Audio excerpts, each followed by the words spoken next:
नमस्कार मित्रों, ADRE previous year question analysis series PIQ के पंचनामा में आप सभी का स्वागत है। इस खास सीरीज़ में हम लोग असम डायरेक्ट रिक्रूटमेंट एग्ज़ाम का जो भी प्रीवियस ईयर क्वेश्चंस था वो डिस्कस करेंगे। अभी सवाल उठता है कि there are too many videos on YouTube regarding previous year questions, what is special about yours? आप लोगों का खासियत क्या है? वेल, मैं बताना चाहूँगा खासियत ऐसा कुछ नहीं है। मैं आप लोगों के लिए ये कहना चाहूँगा कि अपनी अपनी श्रद्धा भक्ति की मामला है ये।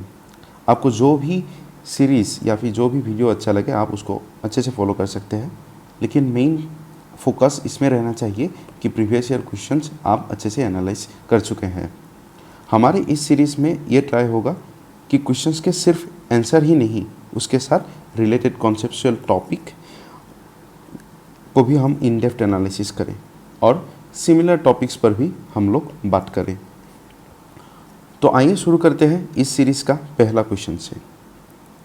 The first question is the Victoria Memorial is situated in option A Kolkata, option B New Delhi, option C Mumbai, option D Bhopal. So Victoria Memorial के बारे में आप लोगों ने डेफिनेटली सुना होगा। आई बिलीव दैट आप लोगों में से बहुत लोग हैं जो उस विक्टोरिया मेमोरियल ऑलरेडी विजिट कर चुके हैं। तो विक्टोरिया मेमोरियल का ये जो क्वेश्चन है ये बहुत इजी था। अगर मुझे रेट करना है इजी, मॉडरेट एंड टफ में से, तो ये वाला क्वेश्चन इजी वाला पोर्शंस में आएगा। So yes, the answer will be Kolkata. So the Victoria memorial was conceived by Lord Curzon as a fitting monument to Queen Victoria of the United Kingdom following her death in 1901. सो ताजमहल बनाने के लिए जो marbles लाया गया था, जिस query से marble लाया गया था राजस्थान के मकराना क्वेरी, तो उसी में से सेम क्वेरी में से भी ये मार्बल्स विक्टोरिया मेमोरियल के लिए भी लाया गया था। विक्टोरिया मेमोरियल के ऊपर ये एक आपको छोटा सा ब्रॉन्ज का स्टेचू दिख रहा होगा, इसका नाम है एंजल ऑफ विक्ट्री। आइए थोड़ा सा इसके बारे में इन डेप्थ आर्किटेक्चर स्टाइल को थोड़ा सा एनालिसिस करते हैं। अगर आर्ट एंड कल्चर आप लोगों ने ऑलरेडी पढ़ा है तो आपको पता होगा ब्रिटिश इन्फ्लुएंस होता है। हमारे आर्ट एंड कल्चर में आया था, आर्किटेक्चर में ब्रिटिश इन्फ्लुएंस था। उस ब्रिटिश इन्फ्लुएंस को हम गोथिक स्टाइल ऑफ आर्किटेक्चर भी कहते हैं। लेकिन जो ये विक्टोरिया मेमोरियल का आर्किटेक्चर है ये होगा विक्टोरियन स्टाइल या फिर इंडो गोथिक स्टाइल। यानी कि इंडो गोथिक स्टाइल क्या है? इट इज़ अ ब्लेंड और a mixture of Indian, Persian and Gothic style. ठीक है, इसमें इंडियन स्टाइल भी आपको देखने को मिलेगा, गोथिक स्टाइल यानी कि ब्रिटिश इन्फ्लुएंस भी आपको देखने को मिलेगा, और उसके साथ पर्शियन इन्फ्लुएंस भी देखने को मिलेगा। आपको देखने को मिल रहा है ये जो कॉर्नर्स डोम है ये स्पेसिफिकली मुग़ल का स्टाइल था। तो थोड़ा सा मुग़ल का इन्फ्लुएंस इस विक्टोरियन स्टाइल में, ब्रिटिश लोगों ने जब बनाया था विक्टोरियन स्टाइल में, तो विक्टोरिया मेमोरियल में वो हमें देखने को मिलता है। और कुछ अदर फीचर्स है कि पॉइंटेड आर्क्स, जैसे कि इधर देखने को मिलेगा पॉइंटेड आर्क्स, लार्ज विंडोज़, बड़ा बड़ा ऐसा विंडो हमें देखने को मिलेगा। और जो स्ट्रक्चर है ऑब्वियसली वो कंक्रीट के साथ स्टील और आयरन भी यूज़ किया जाता था। ऑलरेडी सेम क्वेश्चंस एडीआरई में लास्ट टाइम पूछा गया था कि आगरा में कौन सा मोनूमेंट है, गेटवे ऑफ इंडिया किधर है। तो मोनूमेंट का एक स्पेसिफिक रोल होता है, एक इम्पोर्टेंस होता है ऐसे एग्ज़ाम्स के लिए। तो आप लोगों को याद रखना है कि ये जो इंडियो गोथिक स्टाइल है और फिर विक्टोरियन स्टाइल है, इसके अंदर और दो मोनूमेंट्स आता है। एक होता है सेंट कैथेड्रल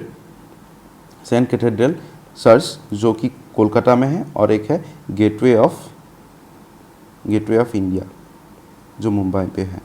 तो ये तीनों यानी कि Victoria Memorial, Gateway of India and Saint Cathedral Church, ये तीनों इंडो गोथिक स्टाइल या फिर विक्टोरियन स्टाइल में है। तो चलते हैं दूसरे क्वेश्चन की ओर। The second question is in which track and field sports does Hima Das participate? अगर देखा जाए ये भी इजी लेवल का ही क्वेश्चन था। सो इसका सही ऑप्शन होगा सी, स्प्रिंट्स या फिर short distance. So she was the first Indian athlete to win a gold medal in a track event at IAAF world under 20 championship. Also she was the second athlete from Assam after Bhogeshwar Baruah, जिनके नाम पे हम लोग अभी recently 3 सितंबर को अभिरुचि क्रीड़ा दिवस ऑब्जर्व किए थे, right. So she was the second athlete from Assam after Bhogeshwar Baruah to win a gold medal at an international event. Also, she got Arjuna prize in the year 2018। ऐसा है कि ADRE के लिए some important personality, specially sports personalities और हमारे state से यानी कि आसाम से जो भी फेमस स्पोर्ट पर्सनालिटीज़ है और उनका जो अचीवमेंट्स है वो हमें थोड़ा सा जान लेना चाहिए। यहाँ पर एक पूरा लिस्ट दिया हुआ है personalities from different sports all over India. ये लिस्ट एग्जॉस्टिव ऑब्वियसली नहीं है, आप और कुछ स्पोर्ट्स पर्सनालिटीज़ के बारे में खुद से सर्च कर सकते हैं। आप वीडियोस को पॉज करके इन सब का अचीवमेंट्स और इन सब का फील्ड कौन सा है वो थोड़ा सा सर्च करके देख लीजिए और उसको थोड़ा मेमोराइज करने के लिए ट्राई कीजिए। चलते हैं थर्ड क्वेश्चन की ओर। Who was awarded the Assam Vaibhav award in December 2020? Assam Vaibhav award हमें पता है रिसेंटली लॉन्च किया गया है 3 साल पहले, राइट। सो ऑप्शन है जितेंद्र नाथ Goswami, option B Ratan Tata, option C रतन ठ्याम, ऑप्शन डी अमल प्रभात दास। थोड़ा सा देख लेते हैं असम वैभव अवार्ड के बारे में। It is a award given for exceptional service और performance of the highest order in any field of human endeavor by the government of Assam। जैसे कि सेंट्रल गवर्नमेंट या फिर गवर्नमेंट ऑफ इंडिया, जैसे कि भारत रत्न या फिर पद्मा अवार्ड्स, पद्मा श्री, पद्मा भूषण, पद्म विभूषण अवार्ड्स देते हैं जो कि हाईएस्ट सिविलियन अवार्ड्स होता है फॉर द नेशन, राइट। तो उसी लाइन पे highest civilian awards for Assam 3 launch किया गया है, असम वैभव, असम सौरभ एंड असम गौरव, राइट। ये तीनों नाम याद होना चाहिए। असम वैभव के लिए प्राइज, असम वैभव के लिए अवार्ड में क्या है, citation, certificate, medal and monetary sum of 5 lakh. Assam Saurabh में सेम ही, उसके साथ monetary sum of 4 lakh. Assam Gaurav में citation, certificate, medal and monetary sum of 3 lakh. तो इसका बेनिफिट्स अवार्डी को कैसा मिलता है कि free medical treatment in government hospitals, free accommodation in guest house, circuit house और inspection bungalows, right. Distinguished guest of government function, अगर कोई भी गवर्नमेंट फंक्शन हो रहा होगा तो उन लोगों को स्पेशल इन्वाइटी के रूप से इन्वाइट किया जाएगा। या फिर ASTC बसेस में अगर उनको ट्रेवल करना होता है तो उनका ट्रेवल फ्री होता है, provided the condition that they inform the management और the authority 24 hours before, right. तो ये सब कुछ पार्क्स एंड प्रिविलेजेस है असम वैभव, असम सौरभ एंड असम गौरव अवार्डी के लिए। तो यहाँ पर लिस्ट ऑलरेडी दिया गया है। असम पहला जो असम वैभव अवार्ड था वो रतन नवल टाटा को दिया गया था और उसके साथ असम सौरभ अवार्डी का नाम भी इसमें मेंशन ऑलरेडी किया चुका है। और अभी रिसेंटली जो असम वैभव अवार्ड दिया गया है वो ऑन्कोलॉजिस्ट डॉक्टर तपन कुमार शइकिया को दिया गया है। तो लास्ट टाइम 2021 के बारे में पूछा था, शायद अभी डॉक्टर तपन कुमार शइकिया के बारे में भी पूछ सकता है। लिस्ट आप लोगों को दिया गया है, आप लोग अगर चाहे तो इसको पॉज करके अच्छे से एक बार लिस्ट देख सकते हैं। चलिए चलते हैं अगले क्वेश्चन की ओर। Narendra Modi stadium is situated in, option A Baroda, option B Surat, option C Mehsana, option D Ahmedabad. Narendra Modi stadium जो कि हमें पता है the largest cricket stadium in world, 1,30,000 people at a time can enjoy event in the stadium. ये कहाँ है, मोटेरा, अहमदाबाद के मोटेरा प्लेस में है। और पहले इसका नाम मोटेरा स्टेडियम भी था, बाद में इसको नाम चेंज करके नरेंद्र मोदी स्टेडियम किया गया है। उसके साथ आप अगर चाहे तो और कुछ स्टेडियम्स के बारे में भी देख सकते हैं कि ईडन गार्डन किधर है, कोलकाता में ऑब्वियसली, वानखेड़े स्टेडियम मुंबई में, right, Arun Jaitley stadium Delhi, right. ज़्यादा कुछ नहीं देखना है, not much to lose sleep. थोड़ा सा जो भी फेमस स्टेडियम्स है या फिर स्पोर्ट कॉम्प्लेक्सेस है उसके बारे में थोड़ा सा देख लीजिए।